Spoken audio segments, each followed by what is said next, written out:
ആ എന്ത് നിങ്ങൾ വരാൻ പറഞ്ഞേ? നോമ്പിന്റെ തലേന്ന് പൂട്ടിയതല്ലേ, നാളെ തുറക്കല്ലേ നമ്മള്.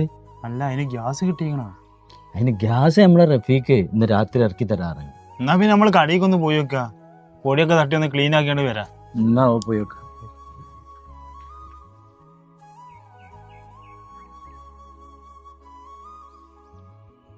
മാഷല്ലത്, മാഷ് എന്താ അവിടെ നോക്കിക്കണേ? മാഷേ എന്താ ഇവിടെ നോക്കിക്കണേ? ആ ഞാൻ ഇവിടെ മയിലിനെ കണ്ടപ്പോഴേ ഇങ്ങനെ നോക്കുന്നതാണ്. മാഷെ സമയം കുറയല്ല, എന്തിത്ര വൈകിയത്? ഇപ്പൊ സ്കൂള് അടക്കാൻ പോവല്ലേ, ഇന്നത്തെ സെന്റ് ഓഫ് ആയിരുന്നു. സെന്റ് ഓഫ് കഴിഞ്ഞില്ലേ? അത് രസം തന്നെയാണല്ലേ? രസം എന്ന് പറഞ്ഞാൽ അതിന് നമുക്ക് രണ്ട് രീതിയിൽ കാണാം. കുട്ടികളെ സംബന്ധിച്ചിടത്തോളം അത് ഒരു രസമായിട്ട് കാണുന്നവരുണ്ട്, ചിലരത് ഒരു വേറെ സ്കൂളിലേക്കൊക്കെ ഇനി പോവാന്നുള്ള രീതിയിൽ കാണുന്നവരുണ്ട്.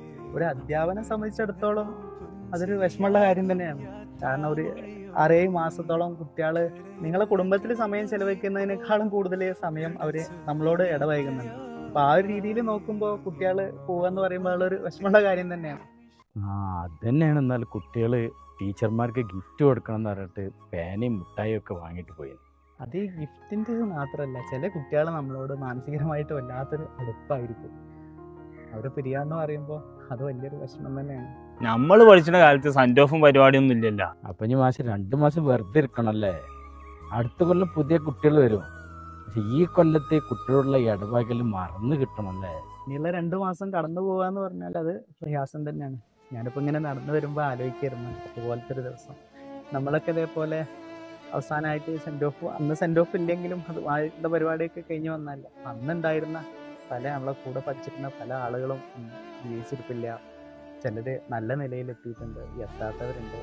അവര് പലരും കാണാൻ ഒരുപാട് ആഗ്രഹമുണ്ട്. മാഷ ആ പറഞ്ഞത് ശരിയാണ്. നമ്മളെ കൂടെ ഒക്കെ ഒരുപാട് ആൾക്കാർ പഠിച്ചില്ല, അവരൊക്കെ പോയി എവിടെന്നാവും അല്ലേ? കൊല്ലങ്ങളൊക്കെ എത്ര പെട്ടെന്ന് കഴിഞ്ഞു പോണല്ലേ. കൊല്ലങ്ങൾ അങ്ങനെ എത്ര പെട്ടെന്ന് കടന്നു പോയാലും ആ ഒരു പഴയ കാലം ഉണ്ടല്ലോ, ഒരു മനുഷ്യൻ്റെ ജീവിതത്തിലെ ഏറ്റവും വസന്തമായ കാലഘട്ടം ഏതാണെന്ന് ചോദിച്ചാൽ നമുക്ക് സംശയമില്ലാതെ പറയാൻ പറ്റും, അത് അവൻ്റെ ഒരു വിദ്യാർത്ഥി കാലഘട്ടമാണ്. അന്നെന്നൊക്കെ പറയുന്നത് ഒരാൾ കൊണ്ടുവരുന്ന ചോറും പാത്രത്തിൽ നിന്ന് ഒരു അറപ്പും വെറുപ്പും ഇല്ലാതെ നമ്മൾ കൈയിട്ട് വാരിയിട്ടും കൊടുത്തും വാങ്ങിയിട്ടും പടുത്തിട്ടും ഒക്കെ കഴിച്ചിരുന്ന ഒരു കാലമായിരുന്നു. അന്ന് ജാതി ഇല്ലായിരുന്നു, മതമില്ലായിരുന്നു, ഒന്നുമില്ലായിരുന്നു. നമ്മളൊക്കെ മനുഷ്യരായിട്ട് മനുഷ്യന്മാരെ പോലെ ജീവിച്ചു അല്ലേ? മാഷ് ഇതൊക്കെ പറയുമ്പോൾ നമുക്ക് ആ പഴയ കാലം ഓർമ്മ വരാല്ലേ. അതൊക്കെ പോയി ഇപ്പോൾ ഇന്ന് പലതരത്തിലായി. ഇപ്പോൾ സ്കൂളുകളൊക്കെ പൈസ ഉള്ളവന് വേറെ സ്കൂള്, പൈസ ഇല്ലാത്തവനക്ക് സംഘടനാ അടിസ്ഥാനത്തിൽ, അതുപോലെ തന്നെ ഇംഗ്ലീഷ്, മലയാളം, അറബി എന്നൊക്കെ പറഞ്ഞിട്ട് പല രീതിയിൽ സ്കൂളുകളൊക്കെ മാറിപ്പോയി. പക്ഷെ മാറാത്ത ഒന്നേ ഉള്ളൂ കേട്ടോ, നമ്മളെ നാട്ടുപുറത്തുള്ള ഇതുപോലത്തെ സർക്കാർ സ്കൂളുകളൊക്കെ മാത്രമേ ഉള്ളൂ ഇന്നിങ്ങനെ. അത് ശരിയാണ്. എല്ലാവരും കൂടി ഉൾക്കൊള്ളണ സ്കൂൾ നമ്മളെ നാട്ടിൽ സർക്കാർ സ്കൂൾ തന്നെ ഉള്ളൂ. ഞാൻ ചോദിക്കാൻ വിട്ടുപോയതാണ്, നമ്മൾ മരിച്ച അശോക് മാഷും നിങ്ങളൊക്കെ ഒരേ ബാച്ചിൽപ്പെട്ടല്ലോ? അതെ, അശോകനും ഞങ്ങളൊക്കെ ഒരുമിച്ചായിരുന്നു. അതുപോലെ തന്നെ താഹിർ, ഷബീർ, അങ്ങനെ ഒരുപാട് നല്ല സുഹൃത്തുക്കളുണ്ടായിരുന്നു. അന്ന് ആ ചെറുപ്പത്തിൽ കണ്ടു മറന്ന മുഖങ്ങളൊക്കെ ഇന്നും ഓർമ്മയിൽ തിരയാറുണ്ട്. എന്നാ ഞാൻ പോട്ടെന്നാല്. ആയിക്കോട്ടെ. കണ്ടുമുട്ടിയ ശേഷം പിരിഞ്ഞുപോയ സഹപാഠികളെക്കുറിച്ച് ആലോചിക്കുമ്പോൾ ഇന്നും ഹൃദയത്തിലെവിടെയോ ഒരു വിങ്ങൽ അവശേഷിക്കുകയാണ്. കോരിച്ചൊരിയുന്ന ഒരു പെരുമഴക്കാലത്ത് കളിപ്പാട്ടങ്ങളെല്ലാം ഉപേക്ഷിച്ച് അപരിചിതരെ പോലെ വന്നെത്തിയവർ പിന്നീട് മിത്രങ്ങളായി മാറുന്ന ഒരു പ്രത്യേക രസതന്ത്രം. ഒത്തിരി നാളുകൾ മാത്രം ചിലവിട്ടിരുന്ന നമ്മുടെയൊക്കെ ആ കലാലയ ജീവിതം എത്ര പെട്ടെന്നാണ് അപ്രത്യക്ഷമായത്. സ്നേഹത്തിൻ്റെയും സൗഹൃദത്തിൻ്റെയും പ്രവചനങ്ങളെല്ലാം മറന്ന് പ്രിയപ്പെട്ടവരായിരുന്നവർ പലരും ഇപ്പോൾ എവിടെയാണ് ചേക്കേറിയതെന്നറിയില്ല.